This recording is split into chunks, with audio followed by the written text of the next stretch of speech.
I can sit in a room with somebody for 15 minutes and know if I've got a winner or not. And 99% of the time, I'm right. So I listen to the gut, and I listen to the person, I listen to the plan.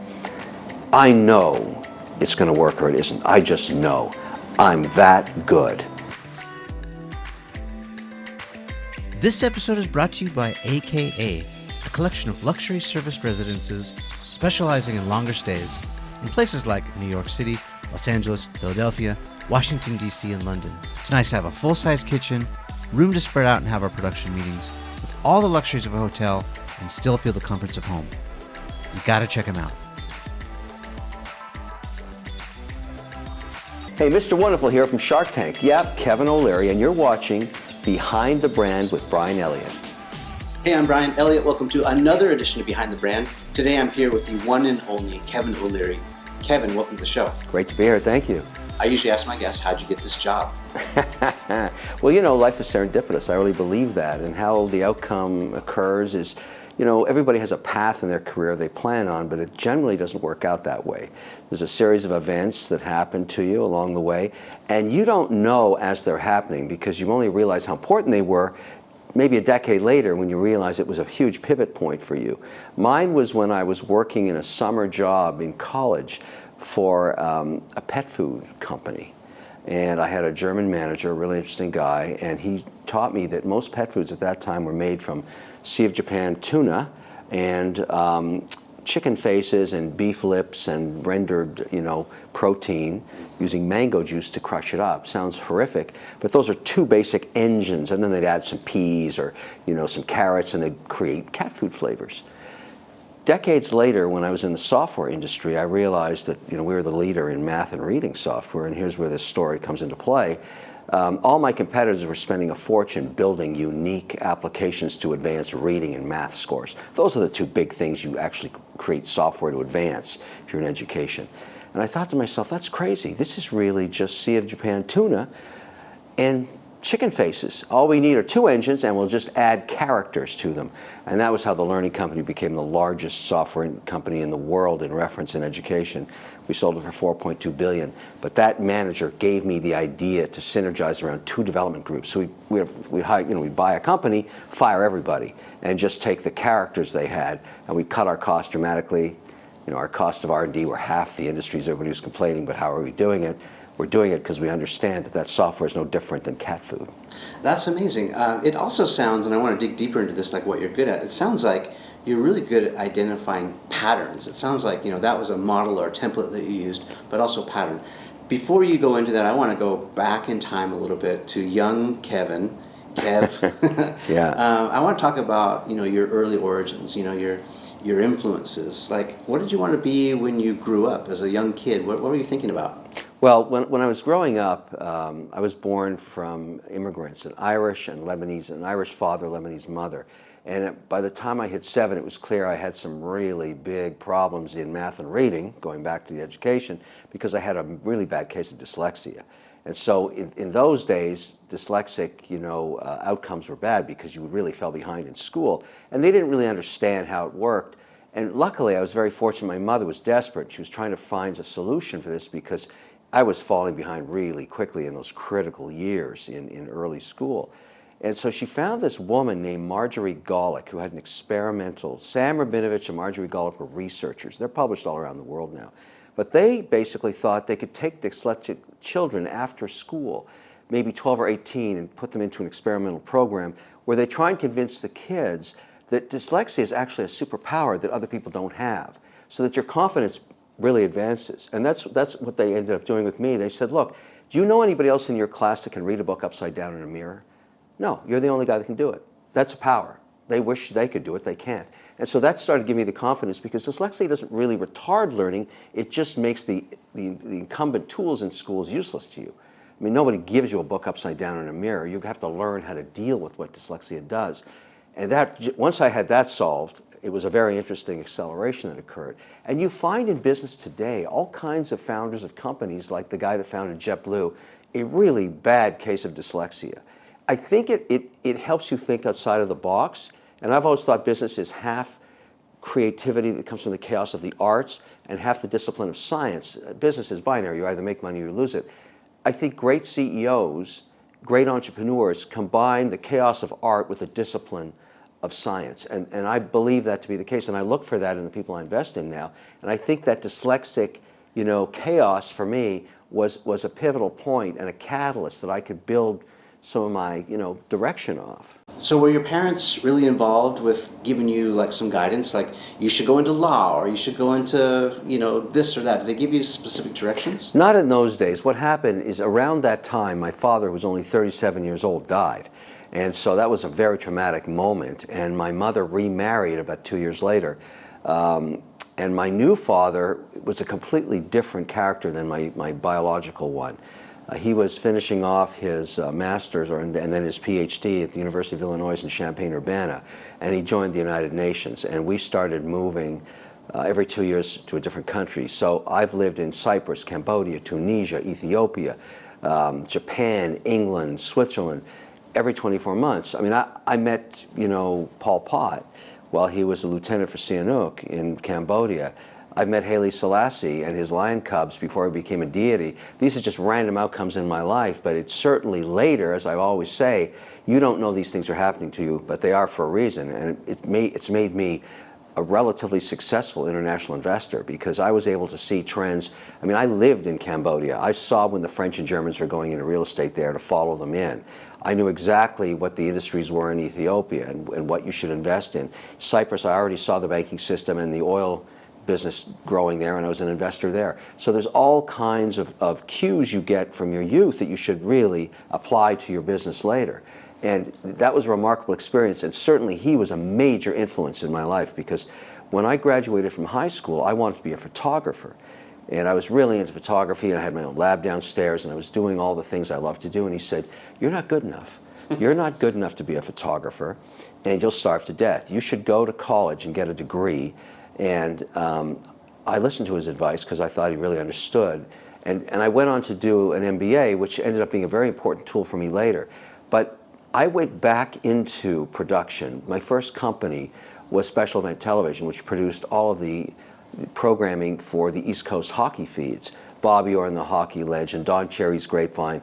We would shoot it all week, much like we're doing right now, and then edit it and send it up to a satellite in the mid-'80s. And I was an editor, a producer, a cameraman. I used to work with Nagras, and we had a Steenbeck editing table. I did it all. And I was trying to get back to the thing I loved, which was photography and production, and make money doing it. And there was that science and that art coming together in my life. And we sold that company because Don Cherry's Grapevine became a very successful television format. And that was my first transaction. We sold the company, the three founders. I took that money and started the software business that eventually got sold for $4.2 billion. Things happen in life, you don't know why, and you only get to look at them in retrospect a long time later. But all of that stuff, made me what I am today, the good, the bad, and the ugly, and I wouldn't change a thing. What I pulled out from that, as well as it seems like all that moving and all that, uprooting and going somewhere else, you had to sort of adapt or die, right? Like you had to really sort of, I think it's a Bruce Lee quote, right? Like, yeah. You have to be like the water in the vase, not the vase. You have to conform to whatever shape that you are poured into. Sounds like that's kind of what you did. And also, it sounds like that experience also made you very scrappy or resourceful, right? Like, so you were battling with dyslexia. You're also, dealing with probably different cultures and different foods and different languages. You had to be resourceful and creative and, be that water, yeah? Yeah, that's a very intuitive way to look at it, and you're right. I didn't like living in places like Cambodia and Phnom Penh.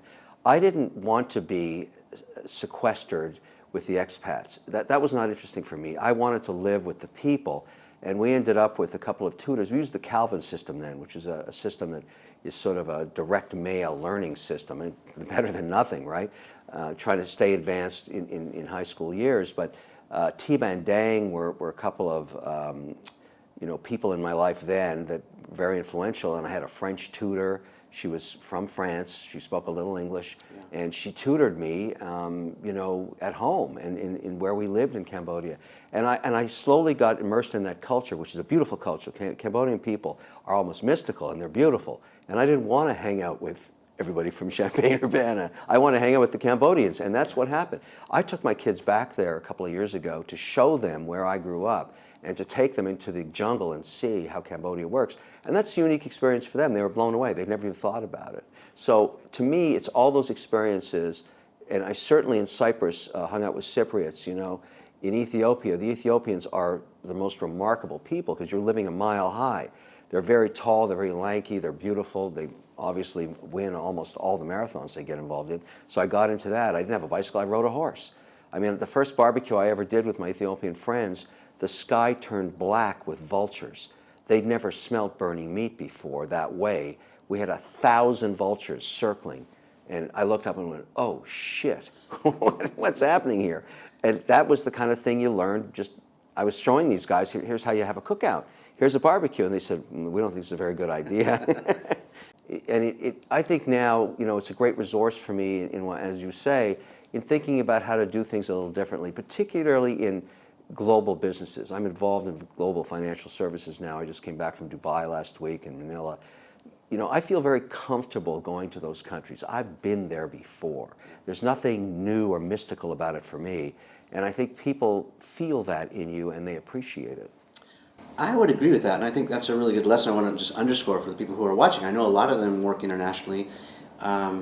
Unfortunately, I think a majority of the tendency, we go into a country and we just sort of snowplow their culture, and we ask them to speak our language, and big mistake. It's a big mistake, Yeah. But just culturally, I think traveling internationally really rounds you out, right? Yeah. I mean, I've done a little bit of travel myself, and just being in a different country, you realize, there are different ways to do things. Yep. And they are good.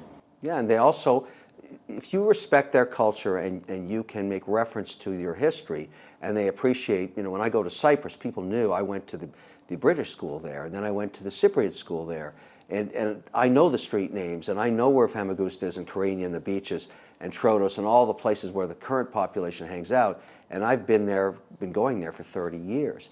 That is a huge financial hub. People don't realize how big and how many transactions occur in the Cypriot banking system, because that's where sort of the East meets the West. Russians are very active there. There's a ton of capital from the Middle East there.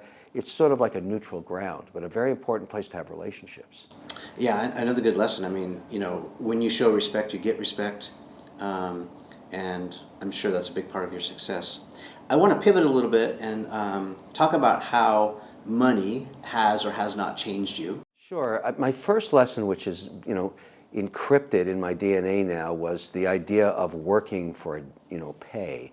And my first job was in high school, and I got it specifically because there was a girl in my grade that I was really interested in, and she got a job at the shoe store in the mall, and I was able to get a job across in the ice cream parlor.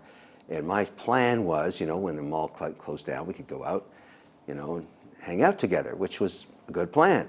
And so I told her, look, I got a job across the way. And my first day on the job, I'll never forget it, she was in the window putting in the shoes there. It's a small mall. And I was in this ice cream store scooping ice cream. And when people, my first day, it was owned by a woman, I'll never forget it. She says, look, when people ask you for a sampler, here's a little wooden spoon, give them a little sample. But what happens when that occurs, when people do samples, they take their gum out of their mouth and they throw it on the floor. So all day long, gum was piling up on the floor, Mexican tiles in this place.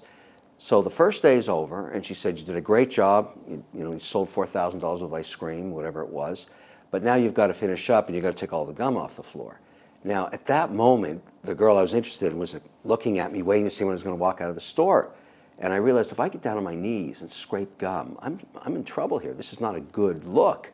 I said to her, look, you hired me as a scooper, not a scraper. And she said, no, I hired you as an employee. You do whatever I say. I own this store. Whatever I say, you're going to do. And I said, I don't think so. If you want to hire somebody to take gum off the floor, that's a different job. If I'd known that, I probably wouldn't take this position. She said, how about this? You're fired. And I went, whoa, what's that mean? She said, it means you get back on your bicycle, go home, don't come back here. I'll send you for your today's pay. I was so humiliated when I got home and explained that to my mother. She said, you should have done what she asked. And I realized right then, and this is the important lesson, this is one of those pivotal moments. In life, there's two types of people. There's the people that own the store, and there's the people that scrape the shit off the floor. And you have to decide, which one are you? I'm not saying it's bad to be an employee, but she taught me such an important lesson. The humiliation of not controlling your own destiny is evident in that story, because that's the way I read it. I thought, this is horrible. Whatever she says I have to do, I'm not going to live my life that way. I never worked another day in my life for somebody, ever again. Now, decades later, I can afford to bulldoze the whole mall if I want. And I go back there to meet her because I wanted to thank her for that moment for me, that amazing moment where she just reset my whole dial, all my DNA. I just didn't want to scrape stuff off the floor ever. I wanted to own the store, and I couldn't find her. The store was gone. I hired somebody to find her because I wanted to thank her and help her out for making that moment happen to me. But there's a story that tells you a defining moment for one random person deciding what path they were going to take. Entrepreneurship for me, I've never looked back. You know, I could probably buy a whole bunch of malls now if I wanted. Yeah. It's not that important today as it was back then, but that's what happens. Yeah, and I think that's a great lesson. I often ask my guests, you know, how do you know what you're good at? How do you know where to find your passion? Because, you know, the sort of the default advice is follow your passion. And that may or may not be good advice. But I think the point that you sort of crystallized for me is sometimes you have to do stuff that you don't like doing to figure out what you do like doing. That's a great point. That's an absolutely great point. And you want to do that early in your career to understand what motivates you. The perfect situation. I mean, I tell entrepreneurs today, and I invest in so many of them, you know, when I say to them, look, you're starting this journey, I want you to understand something. This is not going to be fun all the time. You're going to work 25 hours a day, 8 days a week, because there's some guy in Mumbai or Shanghai that's going to kick your ass if you don't. And it's forever. And it's forever. Yeah. But what will happen if you're successful? And you won't see it coming. You'll wake up one day and say, oh my goodness, I'm wealthy beyond my wildest dreams. You'll probably go right back to work, but the point is you created something of tremendous value, and the way it manifests itself to you later in life is it gives you freedom to do whatever you want. My number one message to entrepreneurs, and I teach today, is never pursue entrepreneurship for the greed of money. It has nothing to do with it at all. The whole reason to be an entrepreneur is the pursuit of freedom. That's why you do it. You do it because you want to be free one day to do whatever you like. I'm here because I want to be here. I don't have to be here. I don't even have to ever listen to a phone call again if I don't want to. That's not what I want to do. I enjoy spending my time doing the things that I want to do. And I deserve it because I worked like hell to get here. And so I'm a huge, you know, advocate of capitalism. I defend entrepreneurship every day. When people say you don't deserve that, I say bullshit. I deserve everything because I started with this. Everything I have, I created myself, and I deserve what I have, and I feel ferociously about that. And I tell other entrepreneurs, do not be embarrassed about success. Wear it, own it. It's yours, and you deserve it. So, how has success changed you, if any? Like your personality or your? There's certain things I really enjoy about, you know, being able to pursue them. For example, photography. I own every single camera that I want. Every lens that I want. I work with all the manufacturers to shoot with their cameras now because they want me to. I'm going to Botswana next week on safari. I have some of the most eclectic lenses ever made because the people that made them want me to shoot with them, and I'll sell the work for charity. I achieved what I couldn't do back then, you know, and I'd say to my dad, who's still alive, my stepfather, look at this. And he says, look, this is a passion, it's not a business. I said, but I'm doing it. Is the whole point. So that's freedom. That's a wonderful thing, and that's because of what I've achieved. I collect watches, some of the rarest watches in the world, as an asset class, and I get access to them because I've been successful. Well, so that's lifestyle stuff, but how about personality stuff? Like, has it made you jaded, or has it made you more optimistic, or talk about how, you know, the emotional side or the emotional risks of wealth, because... Yeah, well, that's a good point. I mean, you know, one of the biggest challenges, well, let's go to telling the truth in business, because Shark Tank's a great place to show this as an example. People, the show's been on for It's going into second decade. We've created iconic. tens of thousands of jobs. We've invested hundreds of millions of dollars. We had phenomenal successes, catastrophic failures. We've had it all. But the point is, when people come out there and you hear an idea, and you've had a lot of experience in that space, perhaps. That's the great thing about Shark Tank. Each one of these investors is a self-made millionaire or billionaire. They've done it themselves. It's not like they were given anything.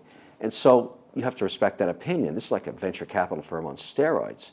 These are real operators. A lot of VC firms hire a bunch of bean counter MBAs and they try and analyze stuff against the market. That to me, that ain't the real thing. The real thing is one operator to another trying to figure out what the path of least resistance is. That's what Shark Tank is. But you have to make a decision. And I have this fight with Barbara all the time, or Lori. You're listening to the pitch. You know the chances of success are practically zero. They're burning their family's money. Why not tell them the truth? Why not say the idea has no merit, it's bankrupt, it's going to zero?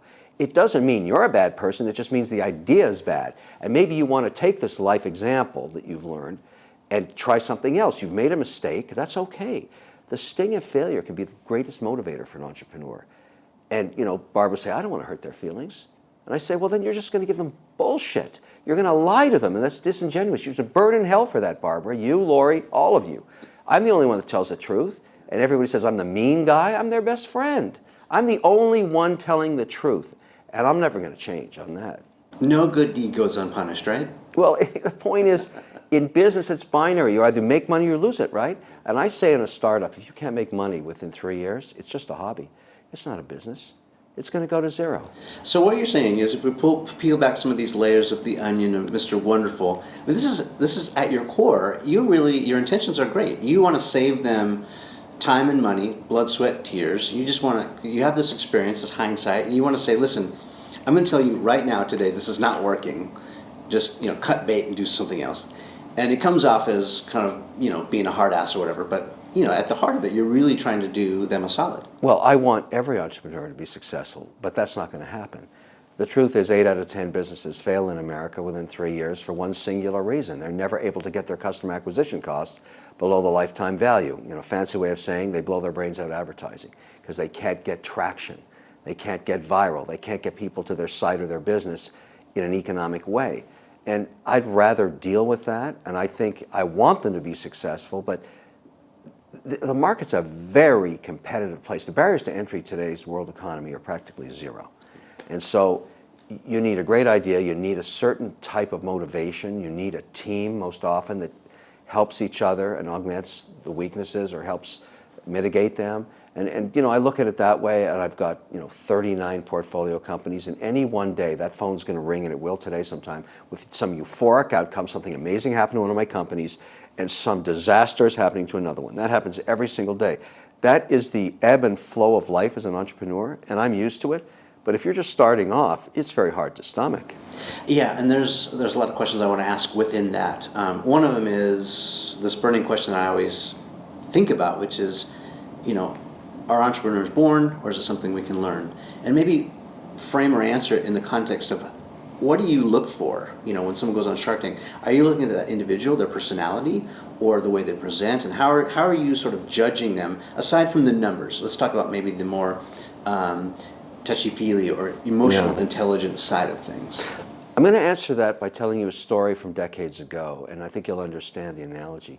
When I was in my final months of getting my business master's, my MBA, in that class of maybe 160 cohort, that was at that size, we thought we were such hot shit. I mean, you're finishing and you know everything and you're ready to go and just take on the world. And in comes this guy, and he looks up, he was a guest lecturer, but usually a guest lecturer, gets some slides up or starts talking about a presentation about the company they work for. He was different. He walked in, no slides, no PowerPoint, nothing. He just walked around and looked at all of us and he said, you guys think you're so damn good, don't you? Well, when you walk out of here, the real world is going to kick the living shit out of you, and you won't know what hit you. It'll be brutal. About a third of you will be a complete failure. Another third will be spinning their wheels a decade from now, and the other third will be phenomenal successes. Too bad about the other 2/3, but I'm just telling you the truth. And I looked down at him and I thought, what an asshole. What he claimed in that presentation was that experience is very important in life, and that in fact intuition is just experience distilled. The longer you're at something, the better your intuition is about businesses and people. And I thought, what a load of crap. Today I'm that guy. I'm that guy walking in those MBA classes at Harvard and MIT, looking at them and saying, you know nothing. And the real world's going to kick the living shit out of you. And I can't believe this has happened to me. But he was absolutely right. And so today, with all of the experiences I've had, all the good, the bad, and the ugly, and all of the horrible things that have happened in the businesses I've invested in, and all the euphoric ones and the amazing outcomes, that experience is distilled to intuition. I can sit in a room with somebody for 15 minutes and know if I've got a winner or not. And 99% of the time, I'm right. So I listen to the gut, and I listen to the person, I listen to the plan. I know it's going to work or it isn't. I just know. I'm that good. But he was right. The only way to get to where I am today is having spent 30 years doing it. It's the only way you can do it. You can't buy it. And so I really, really believe that about entrepreneurs and investing in them and supporting them. You need the experience that the road traveled gives you. That turns into intuition, and that becomes a very powerful tool. How much of your success, let's just lump it in one bulk statement, some of your top successes, how much of that you think is luck?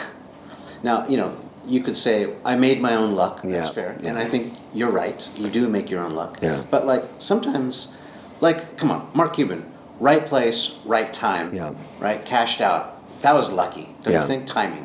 He's a very smart guy. Yeah, no, and he's gone on to do it, and we all have. We've all had. You need the first big one that gives you the capital to do the next 10. That's what I've learned. Somebody told me once, way on in the beginning, when I was in the second year of my software venture. He said, the first 5 million is impossible. It's just impossible. The next 5 to get to 10 is really hard. Getting to 25 is pretty easy after you get to 10. And the rest, he was right. The first 5 was hell. It was hell. The second 5 was hell. Then it got a lot easier because by then you're deploying capital with an understanding of how hard it was to make the first 5 million. And I tell my entrepreneurs that in America, if you can acquire $5 million of wealth and have it sitting in a bank, you can live off that for the rest of your life. It's a great thing to have happen. But in acquiring it, if we're talking numbers now, you're just in the middle of the game at your first 5 million. You don't want to stop there.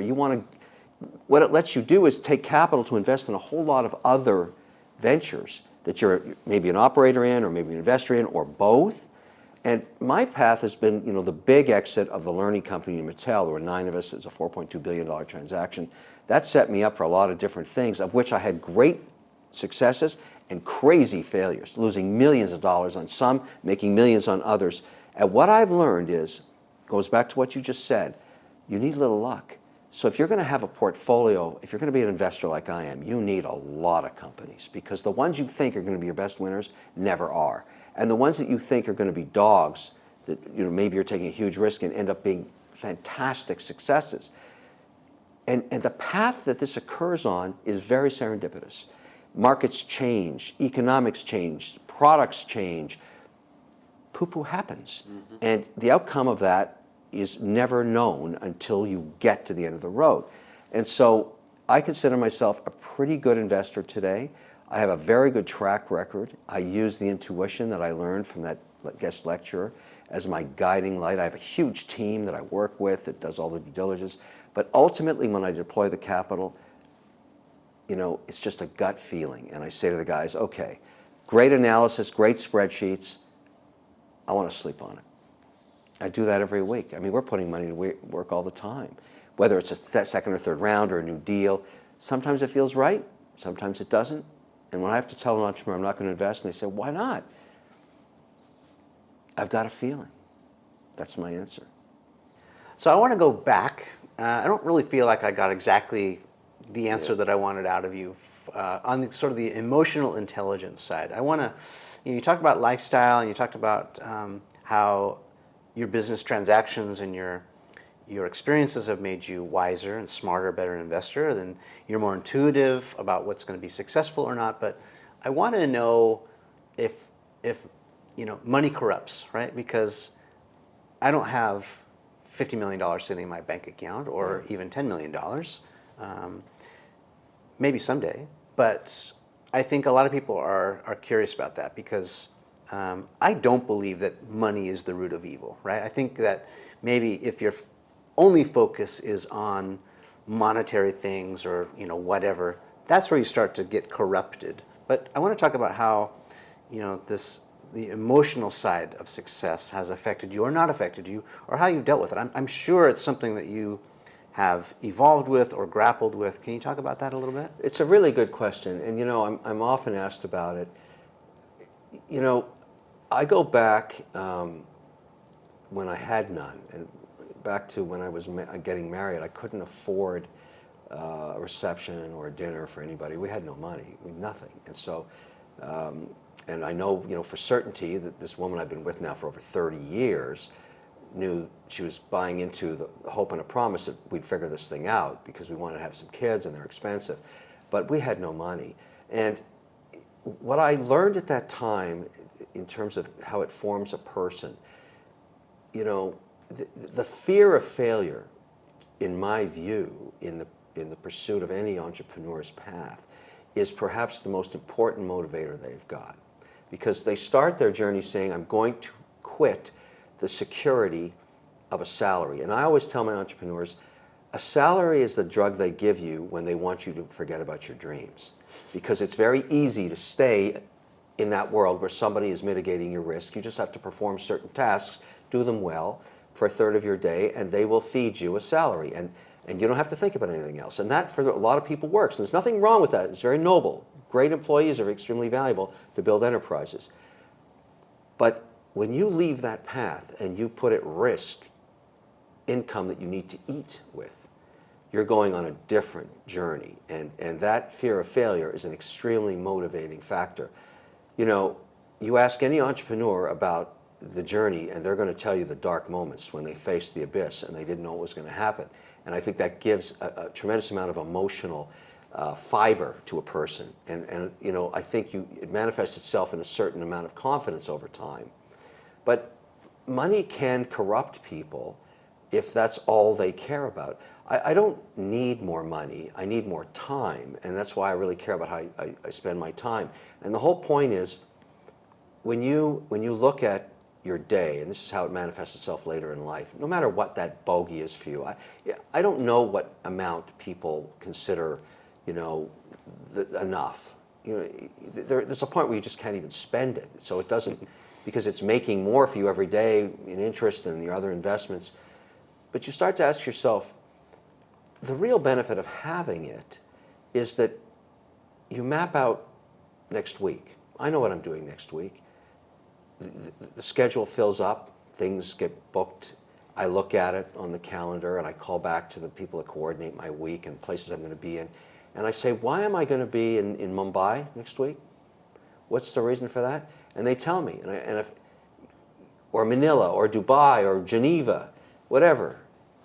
And they say, well, you're meeting with so-and-so for this deal or that deal. And if I don't want to be in Zurich, I don't have to go to Zurich. Yeah, that's the luxury of having the... Right, and I just say, I'm not going to Zurich, I've changed my mind.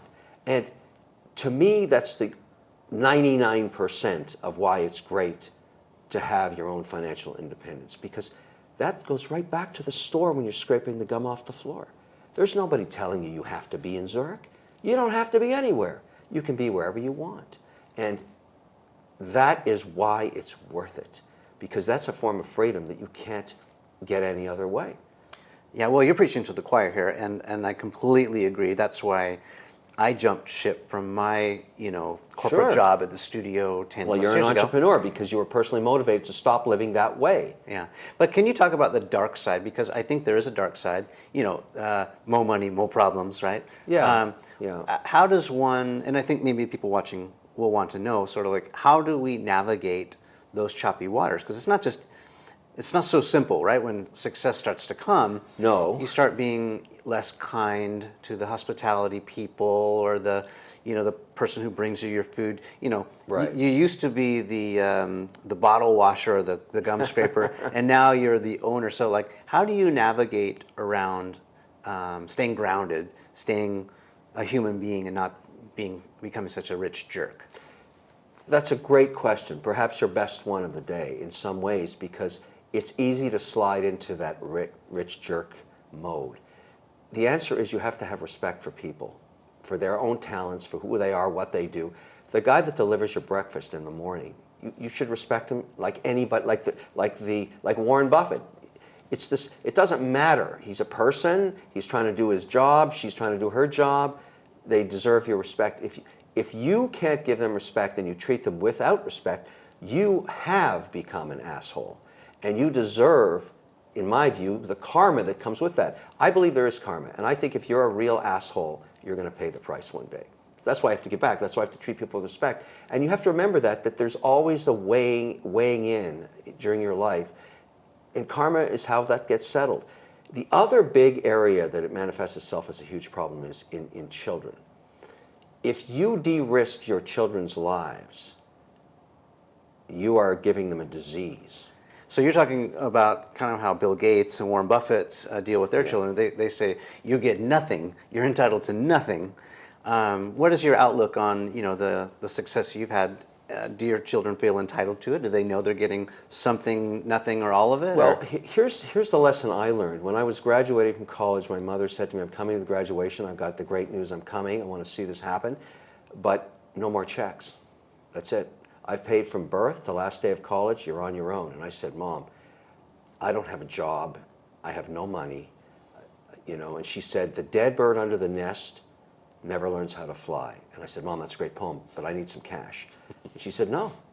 And it was a very traumatic couple of years after that, trying to find my way, and I had no money, and I was really in a bad shape. But the whole point was, she felt that the journey of paying for right to the end of college was on her back, and that she had done that, and now it was my turn to launch and go on. That was such a powerful experience for me that I've now mandated that into my family trust, which is a generational skipping trust that provides from children born to future generations, even out of wedlock, I don't care. It's a full freight pay from birth to last day of college, and then they get this, nothing. Now, when I put this structure in place on my first liquidity event, was around the sale of the learning company. I walked across the river to Cambridge, met with the lawyers and said, I want to structure this thing this way. And they said, you sure? I said, I've talked to my wife about it. We had, when we were married, we had no money. And I went back and explained the structure to my kids after I'd locked and loaded it. They were 4 and 6. Decades later, well, I guess 12 years later, my son, who was doing very poorly in high school, I think at around grade 10, he was not going to get to college. And he came to me and said, Dad, walk me through the trust deal again. I said, sure, Trevor. It's very easy. Here's how it works. If Mom and I go out to a movie tonight, we get run over. You're going to be okay, because you're going to be taken care of right to finish high school, because it doesn't look like you have to worry about college. And then he said, well, what happens after that? I said, you're on your own. You get nothing. He said, I get nothing? I said, yeah. The dead bird under the nest never learns how to fly. And he said, that sucks. But I said, why don't you take advantage of the runway you've got? You're in grade 10. It's full freight.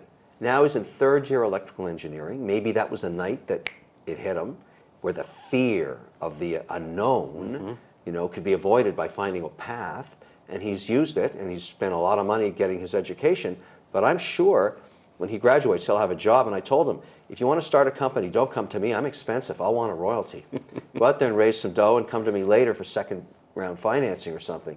Because I really think, that's the whole point of helping, having everything taken care of from birth to last day of college is a good deal for anybody. Yeah. But I'm not giving them a de-risked life. And I think that's another, issue you have to deal with. And so that money will sit in trust and just roll on, and long after I'm gone, and do whatever it does. I won't care. I'll be dead. Let's talk about the F word. Let's talk about failure. Yeah. A lot of people try to avoid it at all costs. We've talked a little bit about your experience and how the only way you got intuition or wisdom was through making mistakes, it sounds like.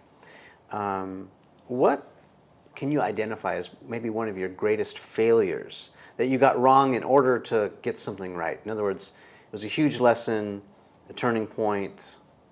Well, I had a deal that I'd invested millions in. It was one of my ideas, and they don't always work. That's just the nature.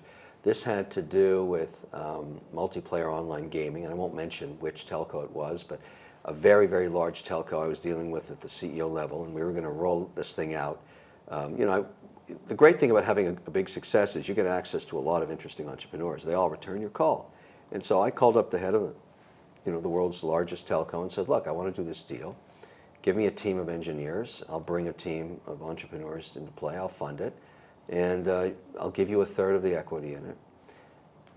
And what I learned about that experience is when you want to build an entrepreneurial change agent inside a giant company, any giant company, telco in this case, you just can't go ramming through like a bull in a china shop, because you're dealing with committees of 20 people. Yeah. And I spent millions of dollars trying to fight the natural tendency of a large company not to do things outside of their comfort zone. And I lost a lot of money doing that. That was a very important lesson. Had I done it where where skunks worked that I'd started myself till I got it operational and then sold it to a telco, that would have been a better outcome. That cost me a lot. It was millions. I lost millions on that. And that was a failure. But what I look for, I've had, luckily, great successes that paid for all those failures. As long as you have more successes than failures, the path kind of works out. And so I paid for it through some other deal that was very successful. Can I try and summarize the advice you just kind of gave, which sounds like you're saying if you want to have any amount of success, it's far more difficult to try and go in and retrofit your idea to an existing organization. It's better just to maybe start from scratch, right. Build it up yourself, with your own people, your own ideas, even if it's small and scrappy at first. Yeah. That's much easier than trying to go against the current of something that's already existing. You've got maybe personalities, culture, That's true. Consensus. But there's another very important element. You have to put a time frame on it, because as an entrepreneur, you've only got so much time. My role is 36 months. After 30 months of doing that, realizing it was going to fail, having invested millions of dollars, I took it behind the barn and I shot it. I fired everybody, I closed it down, I stopped it completely, because I needed to move on to my next thing, whatever that was going to be. Because the worst mistake you can make as an entrepreneur is not to admit your failures and continue to try and resuscitate them with yours and other people's capital, even though the idea has no merit, for whatever reason it is. Well, that's what I was going to ask too. So 30 months is your time frame. 3 years is the number. Okay, so but you start after 30 months. Yeah. But what are some of those metrics? Is it just about sales and revenue? Is it just about the dollars and cents on the P&L? Or are there other success metrics that we should be looking for? I mean, Bezos is a great example. Yeah. Amazon's unprofitable for 10 plus years, and now he's the richest guy on the planet. But he had tremendous revenue growth. The metrics you look for is the idea getting traction with the customers. Yeah, that's what I want to get to. Is like, what should we be looking for in the metrics? Great entrepreneurial endeavors, great ideas solve problems for people.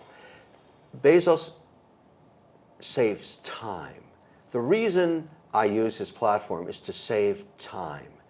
I get really low-cost products, and I don't have to do anything to get them. They come to me. It's that simple. Because it has such merit in that respect, it had tremendous traction as measured by the number of people that use the platform. It's very easy to see when an idea is working and when it isn't. Half the time with my entrepreneurs, I get all the numbers every quarter. I don't talk to the ones that are having phenomenal success. They don't need me to cheerlead them. I talk to the ones where clearly it's not working. Mm-hmm. It's not working, and I know why it isn't working. I've done so many deals that I now understand the cogs of why things don't work. And look, it sounds arrogant. I don't care. It's true. And so I call them up and say, look, we have flat growth here. We have no traction. We continue to spend more and more money trying to get momentum and nothing's happening.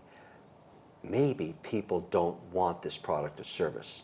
No, no, no, that can't be true, you know, because think about it. You're telling them that it's over.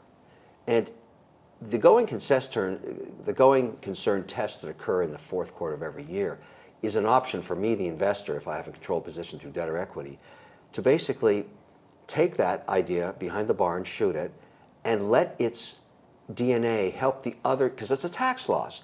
That gets capital back into the ideas that do have merit, that deserve to grow. And so I'm always harvesting the death and destruction of which is a natural Darwinian force in business, and helping the ones that have shown life, that their cells are splitting, they're growing. And you know, it's very traumatic, these processes, there's tears. You know, I go to sleep like that every night. I don't get emotionally involved in that stuff. This is the Darwinian force of business. You either embrace it and understand it, but you don't get emotionally involved in it. Shutting down a business as a tax loss, after it's over, I don't even think about it again. It's over, done. It was a loser, it's a dog, it's over. And something great will come from that entrepreneur, from the sting of failure that motivates them to go do it again, and I'll back them then. Like, a dog is a dog. It's a bad idea. Embrace the failure, embrace the loss, embrace the fact that you have to take Old Yellow behind the barn and shoot it.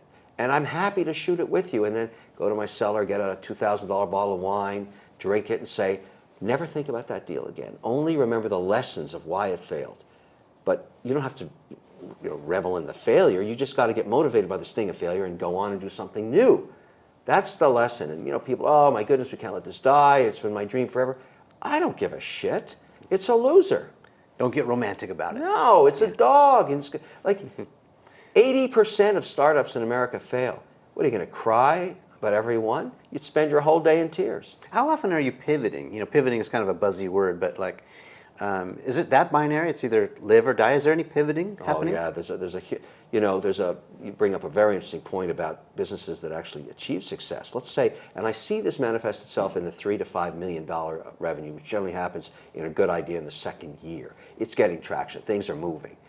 So the most powerful aspect of an entrepreneur at the beginning of their journey, when they're starting the business, is their myopic vision of what they want to do. And they don't listen to anybody that is telling them it's not going to work. They don't listen to naysayers. They don't even listen to advice. They have a vision, and that is the motivation that gets them working 25 hours a day, 8 days a week. Very important. Then they get traction. They get their first 1 or 2 or 3 million in sales. Now this is where the transition occurs between a great CEO and one that's going to fail because they can't pivot. There comes a point where that strength, that was your myopic vision and shutting out all the noise, becomes your greatest weakness because you don't listen to the market. The minute you get to 3 million, sometimes it's sooner, you got to put your ear to the rail to hear the train ripping down at you. That's the market. Things are changing. Competitors are changing, products are changing, markets are changing, everything's changing, and you have to assimilate the data, listen to it every day, and there's 3 constituencies you have. Your customers, you have a business with customers, your employees who are at the front line and see all the mistakes you're making every day. You have to listen to them, and you have to listen to your investors, all 3. You have to assimilate the data, and when the time comes, you have to pivot. If you can't pivot, you will fail. And you're going to fail between 3 and 5 million. I see it all the time. And the reason I do control deals in a lot of companies when I think there's risk in the entrepreneur, the man or woman that may or may not have the ability to listen, and I'm assessing it from my own gut, is I'm going to put a structure in place that if they don't get there, if they can't pivot, and I recognize it, and they're a partner of mine, either through the debt I own or the control of the equity I own, I'm going to say to them, look, you've done something incredible. You've started a successful business, but you are not the right person to take it to the next level. So I'm going to kick you up to the board. I'm going to make you maybe the chairman, but you're not going to run this company anymore. I'm going to find someone who can listen and can pivot. It will make you very wealthy because you still have your equity. Some people can handle that. Some people can't.